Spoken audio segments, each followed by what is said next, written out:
Hi everyone, and welcome to KREM 2 News at Noon. It is good to see you on this Friday. We begin with breaking news as Camp Hope is now officially shutting down. The state confirmed that the camp's closure happening just a few hours ago. The camp along I-90 was once the largest homeless encampment in the entire state. More than 600 people were living at the camp at this time just 1 year ago. KREM 2's Brandon T. Jones has a look at the closure and what is next for that site. Walking around Camp Hope, you can see the drastic changes over the course of the past few months. The sights are different, the sounds are different. There's no one to be found as you look around here. The last person was moved out early this morning, and now the grounds formerly known as Camp Hope are no longer in place. There's going to be crews out here sweeping things up, getting the final touches, cleaning pieces throughout the day, and they're getting ready to make an announcement at noon, so stay tuned for that. And we also got a chance to speak with the Washington State Department of Transportation about what this process has been like and the work that has gone in to removing and getting people into safer environments, safer home conditions, and out of Camp Hope.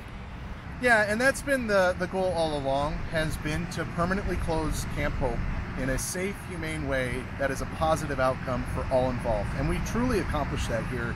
We're also going to have a KREM 2 crew here getting any more information that you need to know about the last day of this encampment and any of the final touches that they have to put on this particular property right here. They're going to be updating you throughout the day, information on the KREM 2 app, on our channels. But for right now, reporting on scene in Spokane, Brandon T. Jones, KREM 2 News. Brandon, thank you so much. And we are, of course, tracking any developments as they happen throughout the day, and we'll bring them to you right here on KREM 2. And as you heard Brandon say, on all our social platforms as well. We have more coverage of the homeless crisis in Spokane. That is available right now on KREM 2+. You can stream our in-depth look at the start of Camp Hope, how it grew to the largest homeless encampment in the state, and of course what's happening now. KREM 2+ is free to download, and it is available on Roku and Amazon Fire.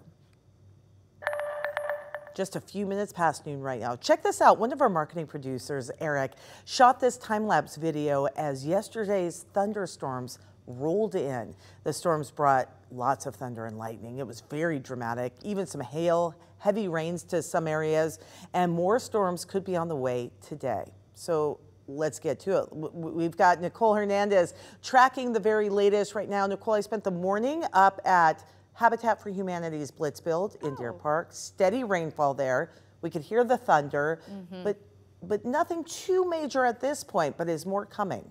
Yeah, absolutely. So yesterday was definitely the bulk of our intense rainfall and thunderstorms, at least widespread, but we do still have flood watches in effect from the National Weather Service. These are through all of North Idaho into Montana, as well as northeastern Washington here. These are in effect through this evening, of course, because of that rain we saw yesterday, plus more heavy rain potentially hitting this afternoon as well. So the National Weather Service warning that certain rivers and streams could flood, and also warns of flash flooding in burn scar areas. So be extra careful there. And hey, that rain has not stopped. We are still seeing a large band of rain moving through our region right now. The very tail end of it hitting the Spokane Coeur d'Alene area, moving mostly through Deer Park and Sandpoint with some spots of heavier rain as well.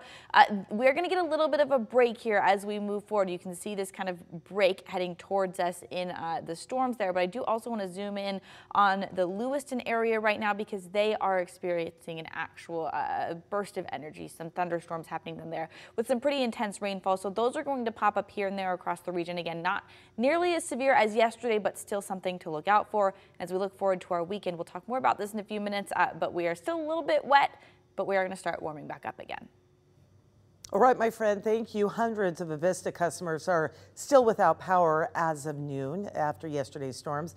Avista currently reports about 1,100 customers who have been impacted. Most of the outages are in the northwest corner of Washington near Colville, and we'll certainly keep you updated on all these outages, anything that happens further, of course, right here on KREM 2 and, of course, always on KREM.com. We continue with more breaking news. Former President Donald Trump has been indicted again, accused of mishandling classified documents, obstruction, and other crimes. Trump is already facing 34 state-level felony charges in a separate case, and other investigations are still ongoing. Natalie Brand has a closer look at what is contained in the indictment. The federal indictment against Donald Trump has been unsealed ahead of a Tuesday court appearance in Miami. Federal prosecutors are charging him with 37 counts, all related to his handling of classified documents after he left office. The charges include willfully retaining national defense secrets and obstruction. I'm an innocent man. I did nothing wrong. Trump was the first to reveal the indictment on social media Thursday night, blaming Democrats for what he's calling the box hoax. They figure the way they're going to stop us is by using what's called warfare. And that's what it is. This is warfare for the law. A special counsel appointed by the Justice Department has been investigating Trump's alleged mishandling of documents marked classified, as well as the events surrounding the January 6th Capitol attack. The new criminal charges stem from a 15-month effort by the federal government to retrieve records Trump had at his Mar-a-Lago estate in Florida. After issuing a subpoena to turn over government records last year, the FBI searched the property. In total, more than 300 records, including some marked top secret, have been recovered. The former president claims he declassified the sensitive materials when he left the White House. I took the documents I'm allowed to. The worst evidence against Donald Trump is once again from Donald Trump. Yeah. He says he retained these documents. Yeah. And by the way, they don't have to be classified. So the fact that he wants to say he declassified them is irrelevant. A key piece of evidence is expected to be an audio recording. CBS News confirmed investigators obtained a recording in which the former president acknowledges he held on to a sensitive Pentagon memo about Iran after leaving the White House. Natalie Brand, CBS News, Washington. And Special Counsel Jack Smith is speaking about the indictment right now. You can watch his statement on our website. Of course, that is going on right now on KREM.com. And we are following breaking news. This is coming out of Latah County, where a judge is holding 2 hearings today. These are related to gag orders in the Moscow murders case. Suspect Brian Koperger was in court for this morning's hearing, which just wrapped up about a half hour ago.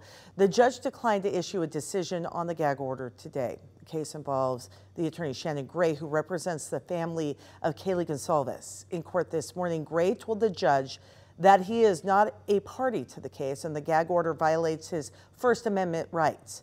With no ruling in the case, a gag order for Gray remains in place for now. A second hearing is scheduled for 1:30 this afternoon, so just a little over an hour. At that hearing, several media organizations, including KREM 2, will ask the judge to lift the gag order that prohibits anyone involved with the case from speaking. And we will bring you an update on any developments right here on KREM 2 News at 4, and of course, continuing coverage on our website, KREM.com.